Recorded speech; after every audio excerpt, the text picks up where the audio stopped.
പ്രിയപ്പെട്ട സഹോദരി സഹോദരന്മാരെ, ഞങ്ങൾ നിങ്ങൾക്കായി ഒരു സദ്വാർത്തയുമായിട്ടാണ് വന്നിട്ടുള്ളത്.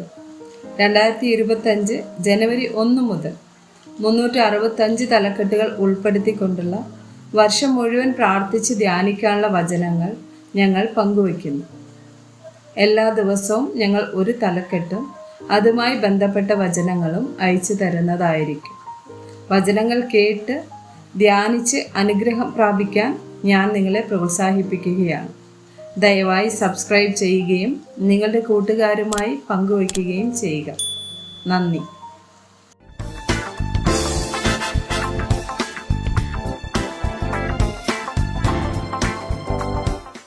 ദിവസം 31 പരോപകാരം. 2 ശമൂവേൽ 9 വചനം 7. ദാവീദ് അവനോട്, ഭയപ്പെടേണ്ട, നിന്റെ അപ്പനായ യോനാഥാന്റെ നിമിത്തം ഞാൻ നിന്നോട് ദയ കാണിച്ച് നിന്റെ അപ്പനായ ശൗലിന്റെ നിലമൊക്കെയും നിനക്ക് മടക്കി തരുന്നു. നീയോ നിത്യം എൻ്റെ മേശയെങ്കിൽ ഭക്ഷണം കഴിച്ചു കൊള്ളണം എന്ന് പറഞ്ഞു. യോബ് 29:11 മുതൽ 17 വരെയുള്ള വചനങ്ങൾ. എൻ്റെ വാക്ക് കേട്ട ചെവി എന്നെ വാഴ്ത്തും, എന്നെ കണ്ട കണ്ണ് എനിക്ക് സാക്ഷ്യം നൽകും. നിലവിളിച്ച എളിയവനെയും അനാഥനെയും തുണയറ്റവനെയും ഞാൻ വിടുവിച്ചു. നശിക്കുമാറായവന്റെ അനുഗ്രഹം എൻ്റെ മേൽ വന്നു. വിധവയുടെ ഹൃദയത്തെ ഞാൻ സന്തോഷം കൊണ്ട് ആർക്കുമാറാക്കി. ഞാൻ നീതിയെ ധരിച്ചു, അത് എൻ്റെ ഉടുപ്പായിരുന്നു. എൻ്റെ ന്യായം ഉത്തരീയവും തലപ്പാവും പോലെയായിരുന്നു. ഞാൻ കുരുടന് കണ്ണും മുടന്തന് കാലുമായിരുന്നു. ദരിദ്രന്മാർക്ക് ഞാൻ അപ്പനായിരുന്നു. ഞാൻ അറിയാത്തവന്റെ വ്യവഹാരം പരിശോധിച്ചു.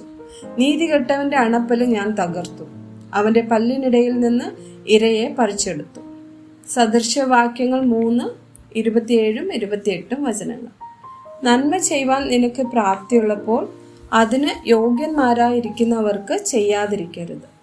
നിന്റെ കയ്യിലുള്ളപ്പോൾ കൂട്ടുകാരനോട് പോയി വരിക, നാളെ തരാം എന്ന് പറയരുത്. സദൃശവാക്യങ്ങൾ 11 വചനം 25. ഔദാര്യ മാനസൻ പുഷ്ടി പ്രാപിക്കും, തണുപ്പിക്കുന്നവന് തണുപ്പ് കിട്ടും. യെശയ്യാവ് 58 വചനം 7.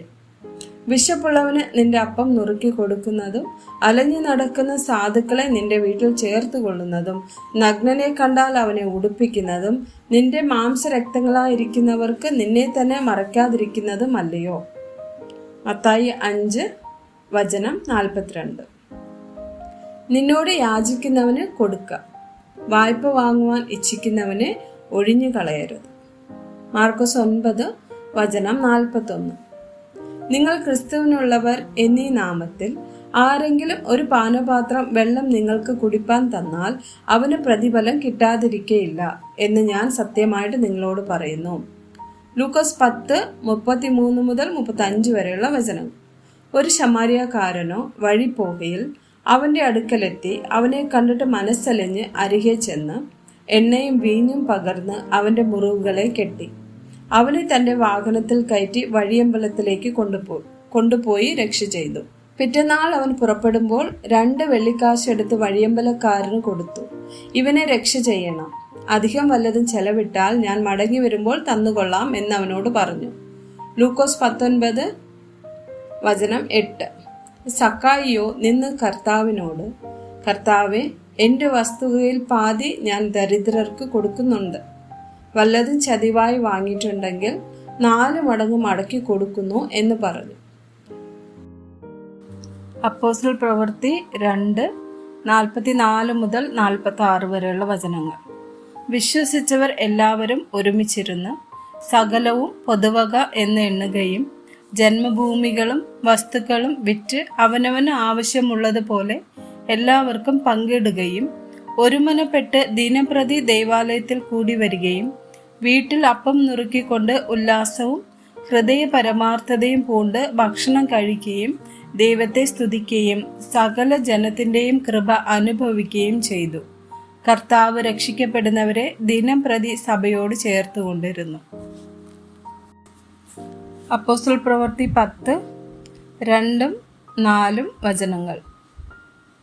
അവൻ ഭക്തനും തൻ്റെ സകല ഗ്രഹത്തോടും കൂടെ ദൈവത്തെ ഭയപ്പെടുന്നവനുമായി ജനത്തിന് വളരെ ധർമ്മം കൊടുത്തും എപ്പോഴും ദൈവത്തോട് പ്രാർത്ഥിച്ചും പോന്നു. അവൻ അവനെ ഉറ്റുനോക്കി ഭയപരവശനായി. എന്താകുന്നു കർത്താവേ എന്ന് ചോദിച്ചു.